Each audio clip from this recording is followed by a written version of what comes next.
শরিয়াতে মুখ হচ্ছে সবচেয়ে বড় পর্দার জায়গা। অনেকে বোরকা পরে মুখ খুলে রাখে, আছে না নাই?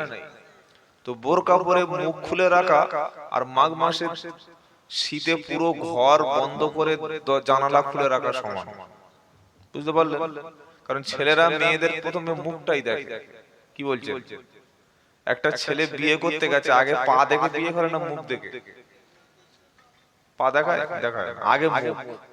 মুখটা পছন্দ হলো, ও পা যদি সরু হয় চালিয়ে নেবে। মুখটা পছন্দ হলো, হাতের আঙ্গুল যদি একটা ছোট থাকে চালিয়ে নেবে, নেবে না? মুখটা সাদা ওই রকম সুন্দর দেখতে, ভিতরের চেহারা ভালো নয়, অন্তরটা হিংস্র, তাও চালিয়ে নেবে। কিন্তু মুখ যদি খারাপ হয়েছে, চলে এই বাজারে সব কত সুন্দর সুন্দর মেয়ে আছে, ফালতু বলবে না, বলবে না? মুখটা ঢাকা জরুরি। সেজন্য আমরা আমাদের স্ত্রীদের মুখ কখনো পৃথিবীর পুরুষকে দেখাবো না, বলুন ইনশাআল্লাহ। অনেক ব্যক্তি ইদানিং কালে দেখছি, সব শিক্ষিত ছেলেরা ফেসবুকে নিজের বউয়ের ছবি ছেড়ে দিচ্ছে, শেয়ার করছে। দেখেছেন না আপনারা? আস্তাগফিরুল্লাহ। তার মানে এরা বলছে যে বউটা আমার না, পুরো পাড়ার, তাই তো? আল্লাহ হেফাজত করুক, বলুন আমিন। প্রিয় ভাইয়েরা, আলোচনা শুরু করি। ঠান্ডার সময় বেশিক্ষণ কথা বাড়াবো না। আপনারা কতটুকু সজাগ আছেন, অ্যাক্টিভ আছেন দিকে একবার তাকবীর দিন। নারায়ে তাকবীর। ওরে বাবা, সাংঘাতিক জায়গা। ঘন্টা দিয়ে চলবে? হ্যাঁ হ্যাঁ, এই করে করে তো 12টা বাজছে। শোনার কোনো শেষ নাই। মুমিন বান্দা মৃত্যু পর্যন্ত কোরআন শুনতে থাকবে, বলুন সুবহানাল্লাহ। ইলম চর্চা মৃত্যু পর্যন্ত চলবে। যদি কেউ মনে করে যে আমি ডাক্তার হয়ে গেছি আর আমার পড়াশোনার দরকার নাই, তো ও এমন ডাক্তার হবে ওর হাতে রোগী মরবে। যদি কোনো মাস্টার মনে করে যে আমি যা পড়াশোনা শিখেছি আর বই খোলার দরকার নাই, অনেক শিখে গেছি, 12টা বেজে গেল। যদি কোনো মাওলানা সাহেব মনে করে আমি যা বড় বক্তা হয়ে গেছি, ওসব বই বই পড়ার দরকার নাই, ওই ঘুরিয়ে ঘাড়িয়ে চালাবো। কি বুঝলেন? ঘুরিয়ে ঘাড়িয়ে চালাবো। তাহলে তিনি জনগণকে কিছু দিতে পারবেন না, তবে জনগণ থেকে কিছু মাল পকেটে ভরা যাবে। আল্লাহ যেন আমাদের এই রকম খারাপ কাজের হাত থেকে হেফাজত করুক। সকলে জোরে বলুন আমিন।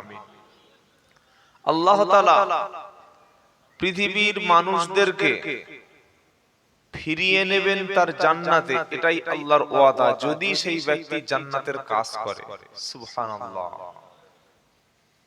জান্নাতের কাজ ঈমানদার মুমিন ব্যক্তিদের জন্য সহজ, আর জাহান্নামীর আচরণটা, জাহান্নামী ব্যক্তির কাজকর্ম কাফের বেঈমানদের জন্য সহজ। যে যে পথ ধরবে সেই পথে সে আগাবে। কেউ যদি বাড়ি থেকে ফজরের সকাল 8টার সময় ডাকাতি করবে বলে নিয়ত করে বার হয়, আল্লাহ তার দিয়ে ডাকাতি করিয়ে নেবে। কি বুঝলেন বলেন? কেউ যদি মনে করে আজকে আমি জোহরের নামাজটা মসজিদে পড়ব, তাই হবে। কেউ যদি মনে করে আজকে চুরি করব, সেটাই হবে। যে যেমন উদ্দেশ্য করবে তেমন ফল পাবে, তবে হিসাব একদিন হবে। সেই হিসাব কিন্তু দুনিয়ার হিসাব নয়। দুনিয়ায় হিসাবের জন্য, দুনিয়ায় বিচারের জন্য দুজন সাক্ষী লাগে, লাগে না? আদালতে আসামিকে প্রমাণ করার জন্য 10 বছর, 20 বছর, 20 বছর সময় লাগে।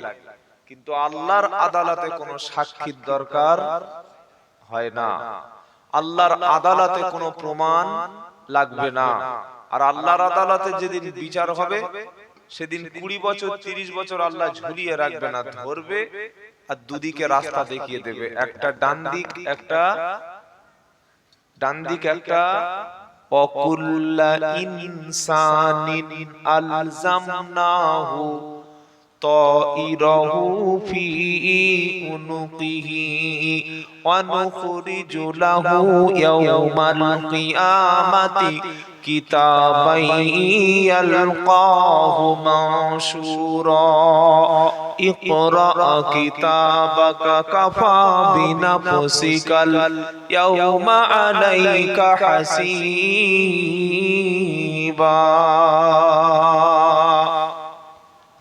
15 পারা দ্বিতীয় পৃষ্ঠা 6 নম্বর লাইনের 12 নম্বর আয়াত সূরার নাম বানি ইসরাইল। আল্লাহ পাক শোনাচ্ছে প্রত্যেক মানুষের কর্মলিপিগুলি, তার কাজের হিসাবগুলি, সমস্ত কাজকর্মগুলি আমি আল্লাহ তার গলায় ঝুলিয়ে রেখেছি। কিয়ামতের দিন সামনে যখন তার অ্যাকাউন্টটা খুলে দেব, সমস্ত ভিডিওগুলো অডিওগুলো সবার সামনে চালিয়ে দেব। কোথায় কি করে সবগুলো খুলে খুলে যখন দেখিয়ে দেব, তাকে বলবো ইকরা কিতাবাকা, তুমি পড়ে দেখো এগুলো তুমি করেছো কিনা। এই দেখো 1 জানুয়ারি বাঁদরের মতো নেচেছো কিনা। নেচেছো তো মুসলমান?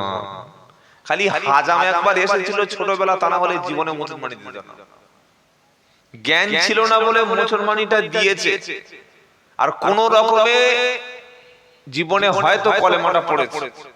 তা না হলে যে বাঁদর তৈরি হয়ে গেছে আমাদের মুসলমান সমাজে, ইমাল আর ভালো হবে না।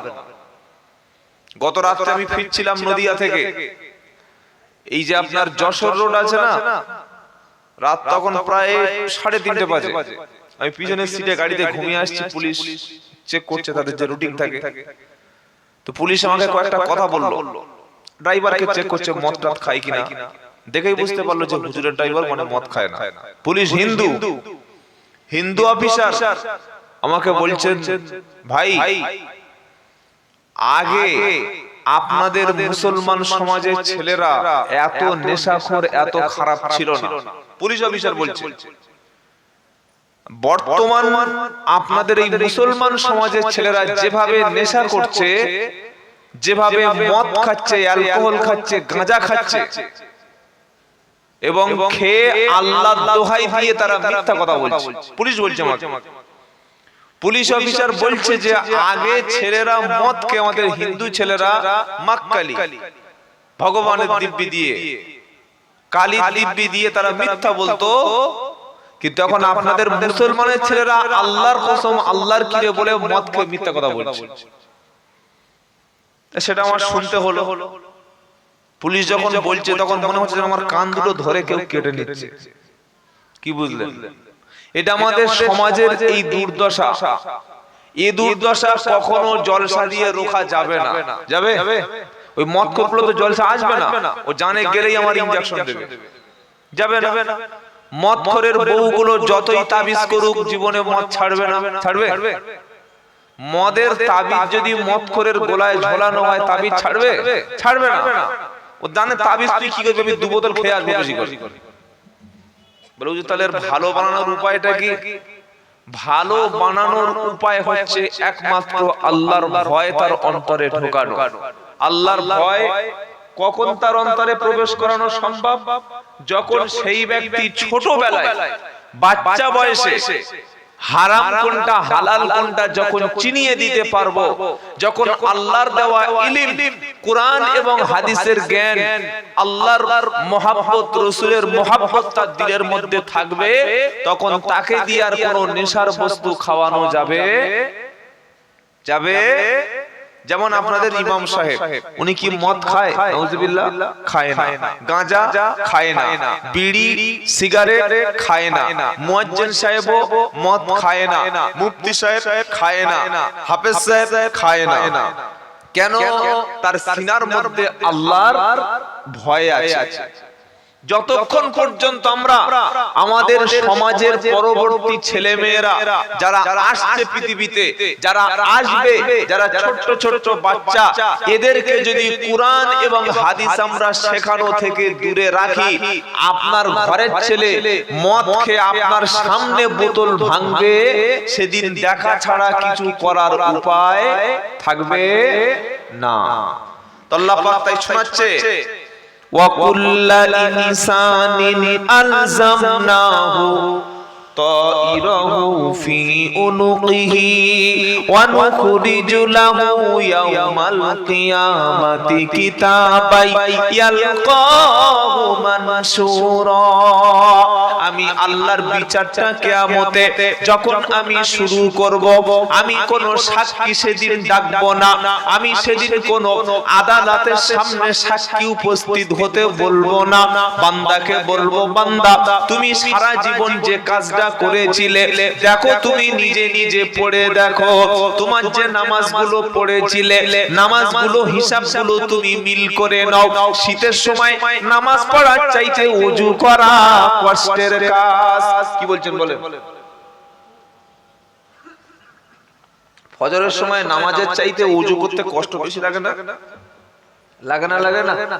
ফজরে শীতের সময় ঠান্ডা পানিতে হাত দিয়ে ওযু করেছে যারা, জাহান্নামের আগুন থেকে বেঁচে গিয়েছে। সুবহানাল্লাহ, আল্লাহু আকবার। এই ওযুর অংশগুলি কিয়ামতের দিন নূর চমকাতে থাকবে। ইয়াউমা তারাল মুমিনিনা ওয়াল মুমিনাতি ইয়াসআনুরুহুম বাইনা আইদিহিম ওয়া বিআইমানিহিম বুশরাকুমুল ইয়াউমা জান্নাতুন তাজরি মিন তাহতিহাল আনহার।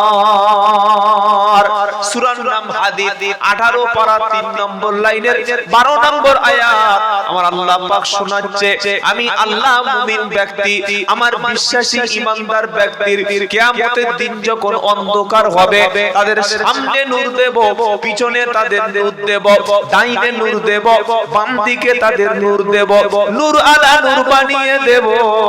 আর এই নূর যাদের শরীরে থাকবে, যাদের সামনে পিছনে নূর থাকবে, আমি আল্লাহ আমার নূর দ্বারা ঢেকে দেয়া ব্যক্তিগুলিকে সেদিন জান্নাতের দিকে আহ্বান করব।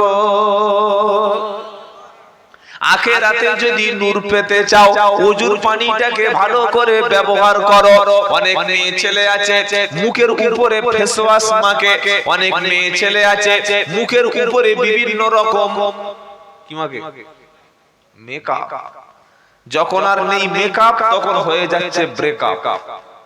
যতদিন মেকআপ ততদিন ব্রেকআপ নয়। কথা বুঝতে পেরেছেন? ছেলেটা বলছে, হ্যাঁ রে, বিয়ের আগে তোর এত সুন্দর মুখ ছিল, আর বিয়ে করেছে কোথায় গেল? আর মেকআপ টেকআপ করিস না, ঠোঁটে লিপস্টিক দিস না, দেখতে ভালো লাগে না। এটা মেয়েদের অভ্যাস। বিয়ের আগে এমন সাজা সেজে বিয়ে বাড়ি যাবে, 2-4টে নামাজি ব্যক্তির চোখের জেনা কয়েকবার করিয়ে নেবে। কি বলছেন বলে? বিয়ে বাড়িতে মেয়েরা যে সাজা সাজে, ওই সাজা যদি স্বামীর বাড়িতে কখনো সাজতো, জীবনে স্বামীর স্ত্রীর কোনোদিন অশান্তি হতো না। অধিকাংশ স্বামীদের মন খারাপ হয় এই কারণে, রাস্তায় দেখছে সব কত কি বাড়িতে এসেছে চলে, হয় না? হয় না? অথচ সাজগোজ করা স্ত্রী স্বামীর জন্য ছাড়া পৃথিবীর কোন পুরুষের জন্য সাজা হারাম, জায়েজ নয়। আপনি কেন পরপুরুষকে দেখাবেন? বিয়ে যখন হয়ে গেছে মাত্র স্বামীর জন্য সাজবেন। আস্তাগফিরুল্লাহিল আযীম, আস্তাগফিরুল্লাহ। কিয়ামতের পূর্বে একদল মহিলা বার হবে যারা সাজগোজ পরপুরুষের জন্য করবে, পরপুরুষকে নিজের দিকে আকৃষ্ট করবে, এমন পাতলা পোশাক পরে রাস্তায় বার হবে, মানুষ তার দিক থেকে চোখ ফেরাতে পারবে না, নিজে জাহান্নামী হবে, মানুষদেরকে ডেকে ডেকে জাহান্নামী বানাবে। সন্ধ্যা থেকে তারা যা বানার বানিয়ে বাড়ি চলে গেছে। বুঝলেন? এই মেয়ে ছেলে মারা গেছে, 5টা কাপড় দিয়ে মুড়ে দিয়েছে, মরণের সময় কবরে লাবাচ্ছে, নামানোর সময় কাপড় একটা টেনে ধরেছে, পাশের লোকেরা বলছে, পর্দা কর, কোন পরপুরুষকে দেহ দেখতে দিস না, 5টা কাপড় ঢেকে রেখেছে, এরপরে যেন উপরের কাপড় সরাস না, ওর বডিটা দেখা পাপ। 5টা কাপড় ঢাকলে বৃদ্ধা মহিলার বডি পৃথিবীর কোন পুরুষ দেখবে না, অথচ 16 বছর 18 বছর যখন ছিল, পাড়ার প্রত্যেকটা ছেলে জানে ইয়াং মেয়েদের চেহারাটা কেমন, কোথায় কেমন আছে। সব ছেলেদের মনে মেয়েদের কল্পনা আছে। যখন ঢাকার দরকার ছিল তখন ঢাকনাটা খুলে দিল, আর মরে গেছে 5টা কাপড় দেওয়ার পরে কেন উপরে এবার মোটা কাপড় দিলে বলো? এখন আর কেউ দেখবে? মরা মেয়ের কেউ দেখে? খ্যাপা কথা দেখার সময় সেই যখন দেখানো নিষেধ সেই সময় সবাই দেখেছে। আস্তে আস্তে পর্দাটা পুরো মুসলমান সমাজ থেকে উঠে যাচ্ছে। মেয়েদের দেখবেন আর ওড়না কেউ ব্যবহার করে, একটা গেঞ্জি একটা প্যান্ট। কি যুগ জামানা পড়েছে বলুন তো। হাজী সাহেবের মেয়ে, মুয়াজ্জিন সাহেবের মেয়ে, ডাক্তার মাস্টারের মেয়ে, শিক্ষিত মুসলমানের বাড়ি, ইসলামের কোনো গন্ধ আর নাই। হিজাব এটা জুলুম, ওইসব পরে সব আলেমের বউ পড়বে, মৌলভী সাহেবের বউ পড়বে। আমার যা চেহারা, আমার বউয়ের যা চেহারা, আমি বোরকা পরা কথা লোক দেখবে কি করে? ছি ছি ছি, দায়ুস দায়ুস। আল্লাহ মাফ করুক, বলুন আমিন। খুব কঠিন জায়গা দুনিয়াটা ভাই, যেন আল্লাহ আমাদের দায়ুস করে না কবরে না নিয়ে যায়। আমিন বলে। দায়ুসকে নিজের মা, নিজের বোন, নিজের মেয়ে, নিজের স্ত্রী, এই 4টি মহিলাকে বেপরদার সঙ্গে পরপুরুষের সামনে প্রদর্শন যারা করায়, এরা হলো সুস্পষ্ট দায়ুস। জান্নাতে যেতে পারবেন না, জান্নাতে যাওয়া সম্ভব নয়। তবে যে ব্যক্তি নিজের নারীকে, নিজের বোনকে, নিজের স্ত্রীকে পর্দার সঙ্গে রাখবে, এই রকম স্বামী স্ত্রী পুরো ফ্যামিলি আল্লাহ জান্নাতে চলে যাবে। বলুন সুবহানাল্লাহ। পর্দা করব ইনশাআল্লাহ, মরে গিয়ে, তাই তো ভাই? হ্যাঁ, মরে গিয়ে। আল্লাহ মাফ করে দিক, বলুন আমিন। মরে গিয়েছে, কাফন চড়াচ্ছে। মরে যাওয়ার পরে এরকম 10 ফুট উঁচু কাপড় দিয়ে গোসল দিচ্ছে। একটা বাচ্চা ছেলে যাচ্ছে, মেরেছে, গোসল দিচ্ছে, মেয়েরা তো মরে গেছে। 10 ফুট কাপড় দিয়ে মেয়েদেরকে ঘিরে গোসল দিচ্ছিস ভাই। যখন জীবিত ছিল 22 বছরের আমার সেই সকিনা ভাবি, 23 বছরের জাসমিনা ভাবি, 15-18 বছরের বিউটির মা কলের পাশে গোসল করেছে, পুকুরে গোসল করে শরীর ভিজে কাপড় জাপটে উঠে আসছে। কই এই সময় তো কাপড় ঘেরার কথা মনে ছিল না? তখন তোমার পর্দা কোথায় ছিল? তখন তোমার দেখতে ভালো লাগছিল খুব। আর এখন তুমি মরে গেছে বলছে দেখিস না। সত্যটা বোঝার চেষ্টা করো। তো আল্লাহ পাক শোনাচ্ছে, কিয়ামতের দিন আমি মুমিনদেরকে নূর দেব, ঈমানদারদের নূর দেব। সেই নূর দ্বারা তাদেরকে জান্নাতি চেনা সহজ হবে। সুবহানাল্লাহ। ইয়াউমা তাবয়াদু উজুহু ওয়া তাসওয়াদু উজুহু ফাআম্মাল লাযীনা সায়াদাতু উজুহুহুম আকফারতুম বা'দা ঈমানিকুম ফাযুকুল আযাবা বিমা কুনতুম তাকফুরুন। চতুর্থ পারা, দ্বিতীয় পৃষ্ঠা, সূরা আল ইমরানের 106 নম্বর আয়াতে আল্লাহ পাক শোনাচ্ছে, ইয়াউমা তাবয়াদু উজুহু ওয়া তাসওয়াদু উজুহু। সেদিন কিছু কিছু চেহারা হাস্যোজ্জ্বল হবে, তাদের মুখে শুধু হাসি থাকবে, উজ্জ্বল থাকবে। আবার কিছু চেহারা সেদিন কালো হবে, যাদের চেহারা সাদা হবে, হাসি হাসি খুশি খুশি ভাব থাকবে। এরা হলো ঈমানওয়ালা। সুবহানাল্লাহ। ঈমানদার কখনো টেনশন করে না। সুবহানাল্লাহ বলতে ইচ্ছে করে না? ঈমানদার কখনো বিষ খায় না, ঈমানদার কখনো গলায় দড়ি দেয় না, ঈমানদার কখনো সুইসাইড করে না, ঈমানদার কখনো শরীরে আগুন লাগায় না, ঈমানদার কখনো গলায় ফাঁস দিয়ে সিলিং এ ঝোলে না, ঈমানদার কখনো রেলে মাথা দেয় না। সে ভাবে আল্লাহ আমাকে পরীক্ষা করছে, আমাকে সবর করতে হবে, আমাকে ধৈর্য ধরতে হবে। বিপদ দিয়ে পরীক্ষা করছে, ধৈর্য ধরবে, সবর করবে যারা, সবরকারী ব্যক্তির সঙ্গে পৃথিবীর কোন ব্যক্তি না থাকতে পারে, আল্লাহ কিন্তু সবরকারী ব্যক্তির সাথে থাকে। আপনার পকেটে যখন টাকা থাকবে না, সমাজ আপনাকে এড়িয়ে যাবে, কেউ তখন আগে থেকে সালাম দেবে না।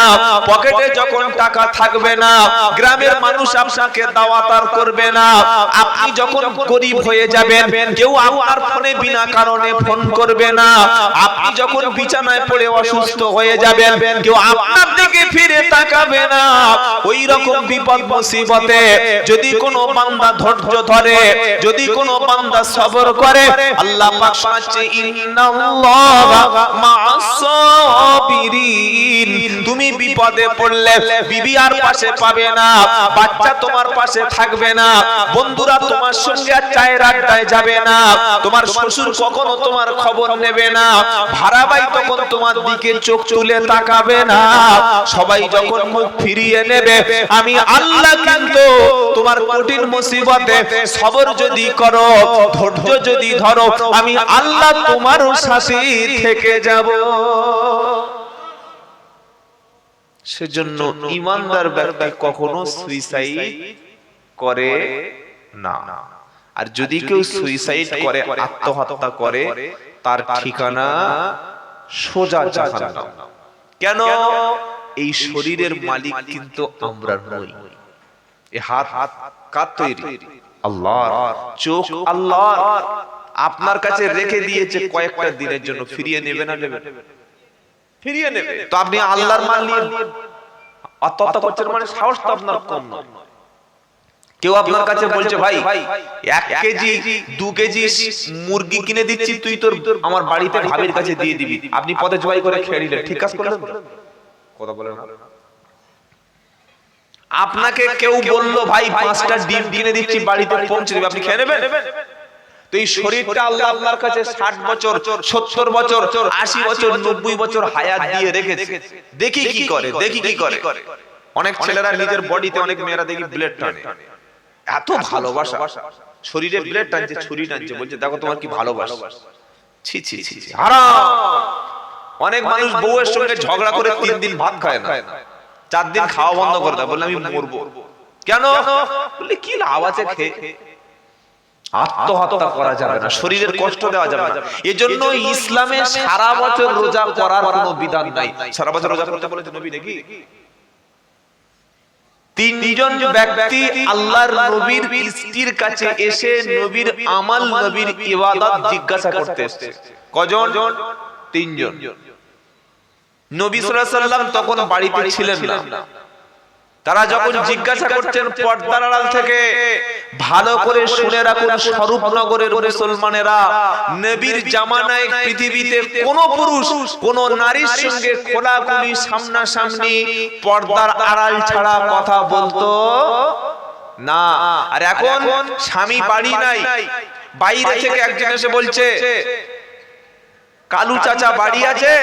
বাড়ির মেয়েরা দরজা খুলে দিয়ে বলছে, ও ভাই, ও ভাই, বস বস বস, চা খাও, চা খাও, বস বস, চেয়ার দিয়েছি। কালু চাচার বউ, কালু চাচার বউ চেয়ার দিয়ে বলে, বসো কাকা, বস, চেয়ারে বসো, চা খাবে? বলছে আমার একটু সুগার। বলছে সুগার ফ্রি চা করে দিচ্ছি। বলে আমার সুগার আছে, বলে সুগার ফ্রি বিস্কুট দিচ্ছি, খাও, বসো, গল্প করো। স্বামী যে বাড়িতে নাই, সেই বাড়িতে স্ত্রী পর পুরুষকে আসতে দেবে, এটা তো বিশ্বাস করতো না সাহাবারা। স্বামী বাড়িতে নেই, কাজে চলে গেছে, পর পুরুষকে 1.5 ঘন্টা 2 ঘন্টা 3 ঘন্টা গল্প করতে দিচ্ছে বাড়ির মেয়েরা। এইসব যে ফেরিওয়ালা আসে, কাপড় বিক্রি করতে আসে, বিভিন্ন ফেরিওয়ালা তাদেরকে নিয়ে নিজের ঘরের মধ্যে ঢুকিয়ে যেগুলো মাল কেনে, শরীয়তের দৃষ্টিতে এটা মোটেও জায়েজ না। কথা মনে থাকবে ইনশাআল্লাহ। তাহলে এটা যদি জায়েজ না হয়, বন্ধন অফিসার, লোনের অফিসার মাঝখানে, আর পাড়ার বৌমারা, ভাবিরা, চাচিরা, খালারা, আন্টিরা, মাসিরা, পিসিরা, এরা চতুর্দিকে বসে যে লোন আর বন্ধন অফিসারের সাথে বসে বসে যে গল্প করছে, এটা নফলে বাদাতে সওয়াব হচ্ছে তো? তবে এরকম মেয়ে এই পাড়ায় কেউ নেই, এসব না বলাই ভালো। কি আছে নাকি? আছে? কোথায় আছে? সব বাড়িতে বসে আছে। আল্লাহ হেফাজত করুক, বলুন আমিন। সকলে আমিন বলে। তো বলে কি লাভ হয়? বলে তো শুনবে না, এই কান দিয়ে শুনে কান বলি বললে হবে না। তবে দায়িত্ব হচ্ছে আমাদের বার্তা পৌঁছে দেয়া, কিয়ামতের দিন কেউ যেন বলতে না পারে। যারা লোন নিচ্ছে, বন্ধনের অফিসারের সঙ্গে গিয়ে বসছে, সুস্পষ্ট তারা জেনার সঙ্গে লিপ্ত আছে। শুধু শরীরের সঙ্গে শরীর মেলালে জেনা নয়, কোন অবৈধ নারীর কথা কোন পুরুষ যদি কান দিয়ে শোনে সেটা হবে কানের জেনা। অবৈধ পুরুষের সঙ্গে, অবৈধ নারীর সঙ্গে কোন পুরুষ যদি ঘন্টার পর ঘন্টা ফোনে কথা বলে এটা হলো কানের জেনা। অবৈধ নারীর সঙ্গে পর স্ত্রীর সঙ্গে কোন পুরুষ যদি ঘুরতে বার হয় এটা হবে তার সফরের জেনা। কোন অবৈধ নারীর সঙ্গে হাতে হাত দিয়ে যদি ঘরে হাতে হ্যান্ডশেক করে এটা হবে হাতের জেনা। কোন অবৈধ নারীর কথা ব্রেনের মধ্যে চিন্তা করা এটা হলো ব্রেনের জেনা। কোন অবৈধ নারীর নাম্বার পেয়ে তার সঙ্গে কথা বলার সুযোগ না পেয়ে ফোনের মাধ্যমে চ্যাটিং করা, হোয়াটসঅ্যাপে ভিডিও কল করা, তার সঙ্গে মেসেঞ্জারে কথা বলা এটা হলো হাতের জেনা। এই জেনার সঙ্গে বর্তমানে 100-র মধ্যে 70% বিবাহিত পুরুষ এবং নারী জুটে গেছে।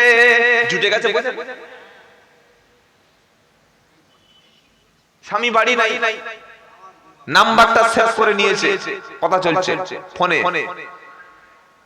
মেয়েরা ভিডিও কলে কথা বলছে। 4 দিন আগে একটা ছেলে আমাকে বলছে, হুজুর একটু দোয়া করুন।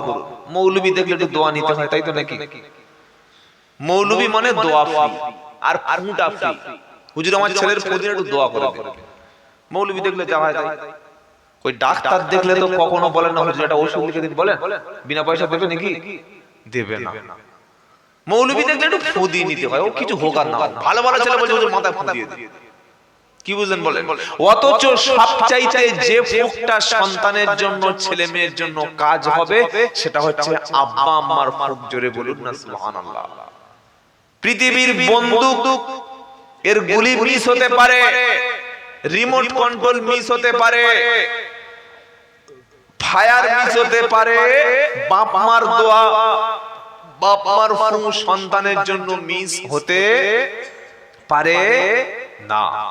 এটা আমাদের আজ বিশ্বাস নাই। গাড়ি থেকে নেমে যদি একবার তাকবীর দিয়ে মঞ্চে কোনো হুজুর চেপেছে, মনে করছে ওর মুখটা মুখ থেকে যেন একদম অক্সিজেন কার্বন ডাই অক্সাইড বার, যা বলবে তাই। কি বুঝলেন? হয়তো এই বিয়াদব নামাজই পড়ে না। অনেক বক্তা আছে নামাজ পড়ে না, শুনলে অবাক হয়ে যাবে। এগুলো তো মিডিয়ার সামনে বলা যাচ্ছে না। অনেক বক্তা আছে, অনেক না থাকে সব বলে নিজের বলে, হ্যাঁ ওটাই শুনতে ভালো লাগে, তাই তো। অনেক বক্তা আছে রমজান মাসে রোজা পর্যন্ত করে না। অনেক বক্তা এমন আছে, থাক চেপে যাওয়া ভালো। এতটুকু আমল করুন যে সব সময় 5 ওয়াক্ত নামাজ পড়বো ইনশাআল্লাহ বলে। 5 ওয়াক্ত নামাজ, হালাল খাবার, বাপ মাকে খেতে দিন, বিবিকে পর্দায় রাখুন, আর আপনার বোন আর ভাই আর প্রতিবেশীর সঙ্গে ভালো ব্যবহার করুন। জান্নাতে যাওয়া শুধু আপনার সময়ের অপেক্ষা। বলুন সুবহানাল্লাহ। কথা বুঝতে পেরেছেন বাবা? তো সেই ছেলেটা বলছে হুজুর আমার বউ পালিয়ে গেছে, একটু ব্যবস্থা করুন। তার মানে বলছে একটা কিছু একটা করুন। আমি বললাম ভাই হুজুরদের হাতে এরকম যদি কেরামতি থাকতো, পাড়ার সবচাইতে সুন্দরী বউটা হুজুরের ঘরে চলে আসতো। কি বলছেন বলেন? তাবিজ দিয়ে যদি কারোর বউকে বশ করা যেত, আমরা আগে সেক্রেটারির বউকে বশ করে মসজিদে ইমামতির টাকাটা বাড়িয়ে দিতে পারতাম।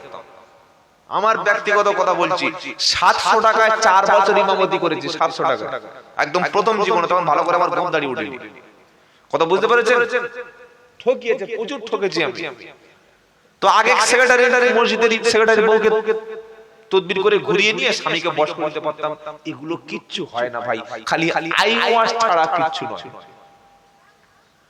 গতকাল দেখলাম এক জায়গায় বোর্ড লেখা আছে এখানে সুগারের মাদনি পাওয়া যায়। কিসের মাদনি বলেন? আচ্ছা আপনি বলুন, এটা যদি কোন একটা শিক্ষিত মুসলমান, শিক্ষিত ছেলে দেখে, সে মেনে নেবে? সুগার মাদলি দিয়ে যদি সুগারের ওষুধ পাওয়া যায়, বন্ধ হয়ে যায়, তাহলে মেডিকেল কলেজ কেন থাকবে ভাই? এমবিবিএস এমডি মুসলমান ছেলেরা যে বড় বড় ডাক্তার হচ্ছে, ডাক্তার কোর্সটাই তো তুলে দাও না, দিয়ে একটা করে মৌলবি বসিয়ে দাও, একটা করে সুগারের মাদলি দিয়ে দিই, কন্ট্রোল হয়ে যাক সুগার। এগুলো ভন্ডামি ছাড়া কিচ্ছু নয়। কি শুরু করেছে ব্যবসা? আল্লাহ মাফ করে দিকে আমাদের সকলে বলুন আমিন। রাগ করছেন না তো? সে বলছে হুজুর বউ চলে গেছে। বললাম ভাই বউটা গেল কেন? সে বলছে হুজুর আমার স্ত্রী প্রথম আমার কাছে, শুনে রাখেন যারা বিয়ে করেছেন বা করবেন শোনেন, আমার স্ত্রী আমার কাছে প্রথমে একটা বড় স্মার্টফোন চেয়েছে, আমি ভালোবেসে কিনে দিয়েছি। তারপরে দোকানে বসতে চেয়েছে, আমি দোকানে বসিয়েছি। কোনদিন আমি হিসাব নিতাম না। কোন একটা কাস্টমারের সঙ্গে কথা বলতে বলতে সব সময় ফোনে কথা বলে, আমার সন্দেহ হয়। একদিন কাজে যাওয়ার নাম করে বাড়িতে ফিরে এসে দেখি পিছন থেকে দেখি মালটা ভিডিও কলিং এ কথা বলছে। মানে সে আমার বউ দেখছে আর আমার বিবি তার মুখ দেখছে, দুজন দুজনে সামনাসামনি। বলুন আপনি যদি বাড়িতে গিয়ে দেখেন আপনার স্ত্রী কোনো পরপুরুষের সঙ্গে সামনাসামনি হাসি খুশি ভাবে গল্প করছে, অন্তরঙ্গ কথা বলছে, যেটা আপনার সঙ্গে বলে, পৃথিবীর প্রকৃত স্বামী কোনোদিন মেনে নেবে? তবে যারা হিজড়া তারা মেনে নিতে পারে, স্বামী মেনে নেবে না। তো সে বলছে হুজুর মেরেছি দু একটা চড়, বাপের বাড়ি চলে গেছে, সে আর আসবে না বলছে। তা আপনি কি করবেন বলুন? বল ভাই কিছু করার নেই, এখানে কোনো ওষুধ কাজ হবে না। তুমি ভাই ৫০০ টাকা ১০০০ টাকার ভালো শাড়ি টাড়ি কাপড় কিনে নিয়ে শ্বশুর বাড়ি গিয়ে কোন রকমের হাতে পায়ে ধরে বউটা নিয়ে চলে আয় ভাই, যেটা বাংলা কথা বুঝি। আমাকে কেন তুই ২০০০ টাকা দিবি, আমি দিন কত ঘুরে ঘুরে আরেকটা মৌলবি গুরুনির কাছে যাবি, সে ৩০০০ টাকা ঝাড়বে, আরেক জায়গায় যাবে ৩ ঘন্টায় কাজ হয়, বশীকরণ দাম্পত্য কলহ, সে ৫০০০ টাকা ঝাড়বে। এসব ফিতনাবাজ ধোঁকাবাজ চিটিংবাজদের জোচ্চোর খপ্পরে না পড়ে ৫০০ টাকার কাপড় কিনে, ১০০০ খানেক টাকার মিষ্টি কিনে এখন ভালো ভালো রসগোল্লা পাওয়া যাচ্ছে, শ্বশুর বাড়ি চলে যা, দেখবি ঠিক চলে আসবে। কি খারাপ বুদ্ধি দিয়েছি বলে মনে হচ্ছে নাকি? আজকে স্বামী স্ত্রীর অশান্তি কেন হয়? স্বামী তার স্ত্রীকে দিনের উপরে না চালালেই তো ফিতনা হবে। এর জন্য দায়ী স্বামীরা। নবীর স্ত্রীর কাছে পর্দার সঙ্গে গিয়ে তিনজন ব্যক্তি প্রশ্ন করলো, হে আল্লাহর নবীর স্ত্রী আপনারা বলুন আল্লাহর নবীর আমল কেমন, কি কি আমল তিনি করেন? নবীর স্ত্রী বললেন সাহাবারা, নবী মাঝে মাঝে নফল নামাজ পড়ে, কোরআন তেলাওয়াত করে, জিকির করে, তাহাজ্জুদ কাজা করে না। নবীর আমলগুলো শোনার পরে তিনজন ব্যক্তি বলল, প্রথম ব্যক্তি বলল আমি আজ থেকে আর কখনো জীবনে সারা রাত ঘুমাবো না, আমি সারা রাত জেগে জেগে মৃত্যু পর্যন্ত নামাজ পড়ব। আরেকজন ব্যক্তি বলল যে না, আমি আজ থেকে কখনো রোজা কাজা করব না, মৃত্যু পর্যন্ত আমি সব সময় প্রতিদিন রোজা রাখব। আরেকজন সাহাবা বলল আমি আজ থেকে আর জীবনে কখনো বিয়ে করব না, কারণ বিয়ে করলে স্ত্রীর সময় দিতে হবে, সংসার করতে গেলে আমার ইবাদত নষ্ট হবে।